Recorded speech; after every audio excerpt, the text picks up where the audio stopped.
বিপদ কখনো বলে আসে না, কার কখন যে কোথায় বিপদ হবে সেটা বলা যায় না।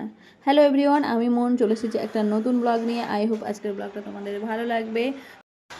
দিনটা ছিল 25শে ফেব্রুয়ারি। তো এই দিন ইভানের জন্মদিন ছিল। জন্মদিনে ইনভাইট করেছিলাম আমার একটা ফ্রেন্ডের। তো ও আসার কথা ছিল, কিন্তু সেই দিন সকালবেলা ওর গাড়িটা অ্যাক্সিডেন্ট হয়ে যায় কুম্ভ মেলা থেকে ফেরার পথে। তো সে তার জন্য জন্মদিনে আসতে পারেনি। সেই কারণে আমি আর ইভানের পাপা আর ইভান মিলে যাচ্ছি সেই ফ্রেন্ডের বাড়িতে দেখতে। আর এর মধ্যে রাস্তার মধ্যে একটু চা খেয়ে নিলাম আর ডগিকে বিস্কিট দিয়ে দিলাম। আর ইভানও খুব খুশি হয়েছে দেখে, আর ও হাতে করে ডগিকে বিস্কুট দিচ্ছিল। দেন তারপরে ওখান থেকে রওনা দিলাম ওই বাড়ির উদ্দেশ্যে। তাদের বাড়িতে যাব, অনেকটা সন্ধ্যা হয়ে যাচ্ছে, আমাদের আবার ফিরতে হবে, এর জন্যই তা দেখো শেষমেশ চলে আসলাম। তো এখানে এসে খুব ভালো লাগছে, খুব আদর যত্ন পেলাম। আর সঙ্গে সঙ্গেই 2 গ্লাস জল, তারপরে চা, পকোড়া, ফিশ ফিঙ্গার, আরও কত কিছু যে করেছে অ্যারেঞ্জমেন্ট, মানে মাথা খারাপ। আমি গেছি পেশেন্ট দেখতে, কিন্তু এত যত্ন পাবো কখনো আশা করিনি। কিন্তু ব্যবহার এত সুন্দর, মানে কি বলবো, মানে তুলনাহীন ব্যবহার, এত ভালো লেগেছে। আর ইভান তো ভীষণ খুশি হয়েছে ওর মতো আরও একজনকে পেয়ে। তো তার প্লে রুমে চলে গিয়ে ওখানে গিয়ে খেলা করতে শুরু করে দিয়েছে। আমাদের আর চেনে না ওখানে গিয়ে আর কি। দেখো ওর একটা ছোট্ট দিদি আছে, ও আবার খাবার বানিয়ে নিয়ে এসেছে আমাদের জন্য। দেখো 2 প্লেট খাবার বানিয়ে নিয়ে এসেছে, আমিও খেয়েছি একটু একটু একটু একটু করে।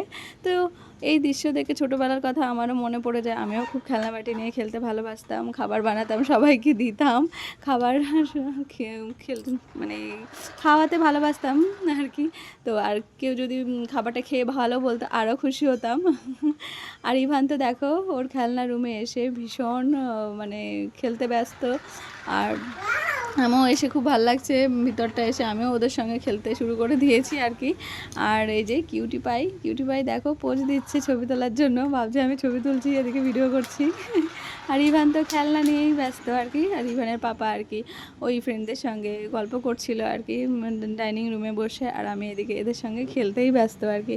যাই হোক, মানে ঘটনাটা শুনে খুব খারাপ লেগেছিল, সেই জন্য দৌড়ে গিয়েছি দেখতে যে আসতে পারলো না, নিশ্চয়ই কোনো খারাপ সিচুয়েশান আছে, সেই জন্যই। কিন্তু অনেকটা দূর হয়ে গেছিলো, তাও গেছিলাম, রাত হয়ে গেছিলো, তো কী করা যাবে, তো দেখতে তো যেতে হবে, তাই না? এরকম একটা খবর শুনলে কার মন ভালো লাগে, তাই না? তো যাই হোক, অল্পর ওপর থেকে বেঁচে গেছে যাত্রা। আর মানে উপরওয়ালা মানে কী না করতে পারে, তাই না? সেটাই। যাই হোক, সবসময় মানুষকে সবাইকে আর কি সাবধানে থাকতে হবে, আর কখন কি হয় বলা যায় না। আর দেখো ওদের সঙ্গে আমি আবার ক্লে বানাতে শুরু করে দিয়েছি। দেখো গোল গোল গোল গোল গোল গোল করে অনেকক্ষণ ওদের সঙ্গে সময় কাটিয়েছি, খুব খুব ভালো লেগেছে। দেন এবার আমরা বেরোচ্ছি। তারপরে ইভানকে আবার একটা সুন্দর মানে খেলনা গিফট করেছে, কার, রিমোট কন্ট্রোল কার, খুব সুন্দর। সেটা প্রথমে দেখিনি, বাড়িতে এসে আর কি দেখেছি। আর দেখো দুষ্টু দুষ্টু তো থাকতেই বলছে, তো থাকো থাকো। দেন ওখান থেকে ফিরে এসে বাড়ি চলে এসেছি। তো চলো আজকের ব্লগটা এখানেই এন্ড করছি। তোমরা ভালো থেকো, সুস্থ থেকো, টাটা।